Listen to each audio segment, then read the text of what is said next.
Hello, I'm Darren Bent and welcome to Inside Gooners, sponsored by talkSPORT Bet. We've got a huge show for you today after a massive win up at Newcastle. And here to dissect every key moment is Clive Palmer and Nick Bright. But before we get stuck into all the action, new talkSPORT Bet customers get an exclusive offer of £40 in free bets when you bet £10. Go to talksportbet.com, Inside Gooners, to claim the offer now. Gentlemen, Nick and Clive, thank you for joining me as always. First and foremost, the result, the performance, Newcastle. A lot of people would have looked at that fixture and said, Arsenal, they're not getting anything there. Clive, what a performance and what a result. Yeah, and I was one of those lot of people. I was we all worried about it, weren't we? Because we've got recent memories that have not been great at St James's Park. But when the game starts and that ball starts moving around, you sort of sit forward in your seat thinking, hey, we're looking quite good here, aren't we? So very tough place to go. We all saw the fixtures from the summer coming out. Going to Old Trafford, going to Anfield, going to Newcastle, it was tough, right? So to come out of it sort of fairly unscathed is really positive, really positive. What did you think, Nick? I mean, the performance I thought was outstanding from start to finish, as Clive said there, the way they started moving the ball.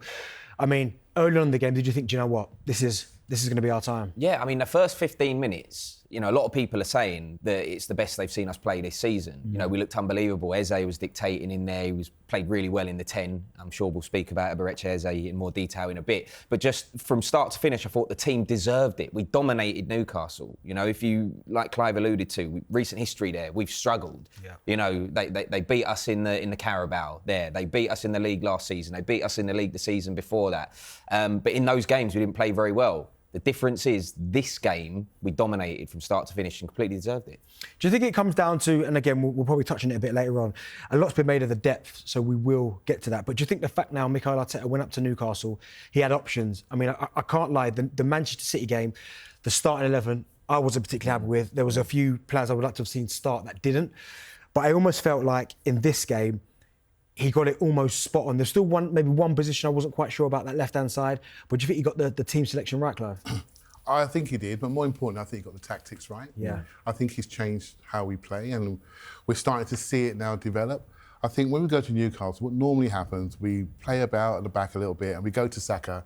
They run over there and just smash him into the yeah. right? So and tell him to get up. And so it becomes quite a physical game because they know where we're going. You know? And I think in this game, what we did a little bit more is we played a much more narrow system with Trossard inside, Saka more inside to get closer to Gyokeres, which meant we actually attacked their strength, their midfield three, and we put a ring around them and started to move them around. So in your eyes now, remember all those one-touch passes that were happening? Yeah. What happens in football when you've got good proximity? What happens? You move it quicker, don't you? You Yeah, move it quicker, and we moved them around, got in behind them, and I thought Mikel Arteta changed how we play, and they weren't expecting it. And we should have been 2 up. Maybe, and that's being kind in the first half. To not get the reward for a tactical change, I thought was unlucky for him. So I think now we've added some real diversity to how we play. And honestly, what I'm watching at the moment is really encouraging. You know, the rotations and what we're doing differently, Saka's positions, Trossard positions, Eze's position, it's really positive, it really is. It's amazing you said that about the start, Clive, because Joe Linton tried to kick Saka early on, didn't he? He tried to get him early on, and I thought, hold a second here. But it almost felt like they saw that happen and it didn't work, and then they were like, oh, so we no longer can intimidate him anymore. And I think not only are Arsenal, I think, in a better place in terms of the depth, they've gone back to big physical presences. I mean, they've got some big guys in the squad, Gabriel, Saliba, obviously Declan Rice as well, Gyokeres up front. It almost felt like Arsenal weren't intimidated by this performance. Yeah, like I think you've hit the nail on the head there. Mikel Arteta loves a big player. Yeah, it's so funny because for years under Arsene Wenger, we were so used to kind of small, tricky, players, and now Mikel Arteta's come in, and we've still got that sprinkle of magic within the squad, especially with Eze signing Ødegaard as well, but.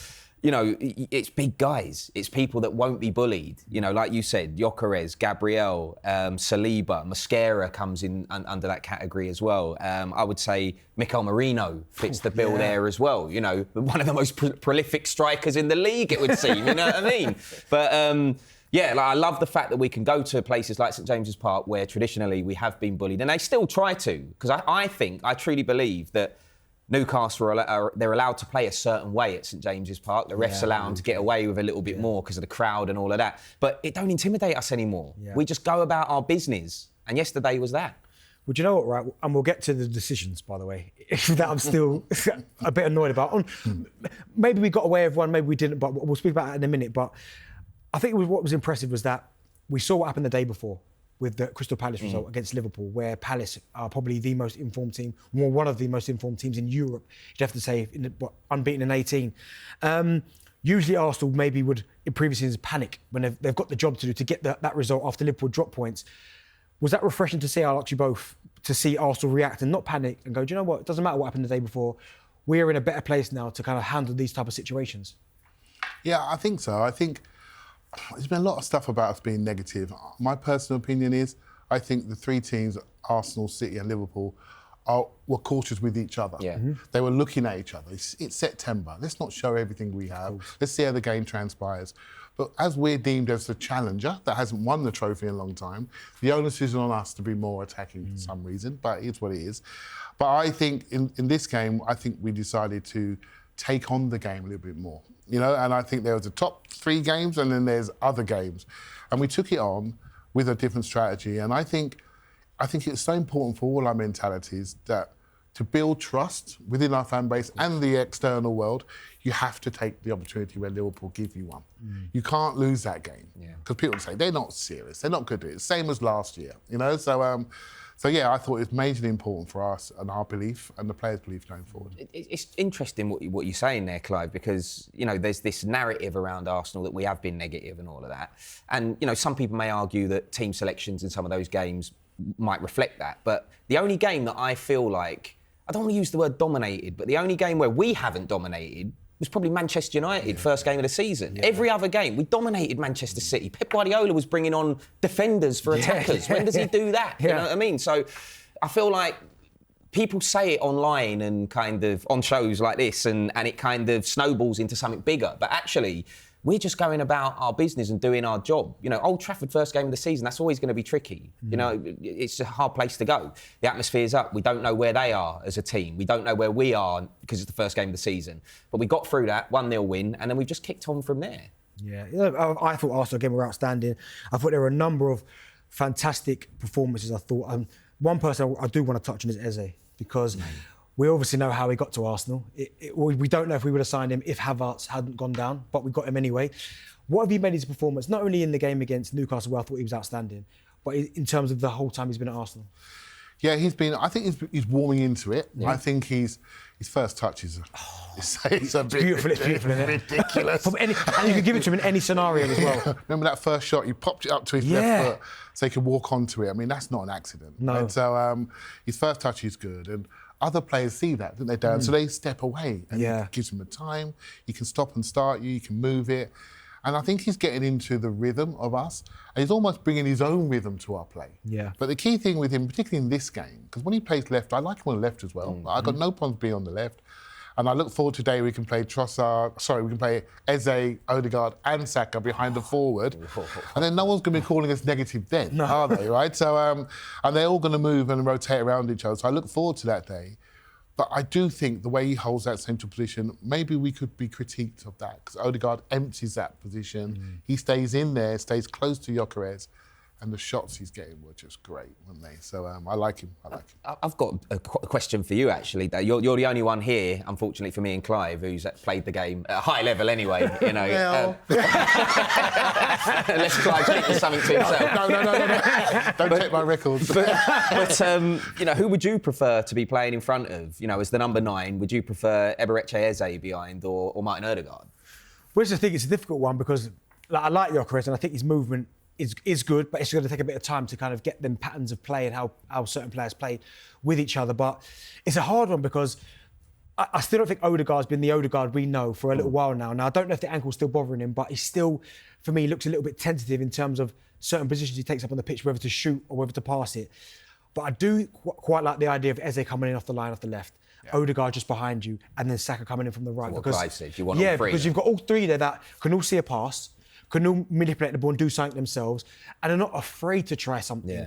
I do think sometimes if you've got a Martinelli on the left, and I love Martinelli, I'm one of his biggest fans, I get it. Some Arsenal fans are maybe, I've turned him a little bit, I've always stuck by him. he can be a little bit, you don't know what you're getting if you're a centre forward, because is he going to go to the byline and cross it? Is he going to cut back? Is he going to try and shoot? And it's almost hard to kind of get the timing of your movement when you play with players like that. But the fact that you've got the Eze that can play off the left and Odegaard, when he gets back to full fitness, and Saka, they would be my preferred options in those positions. And even speaking of Gyokeres, obviously he plays behind, he played at the weekend.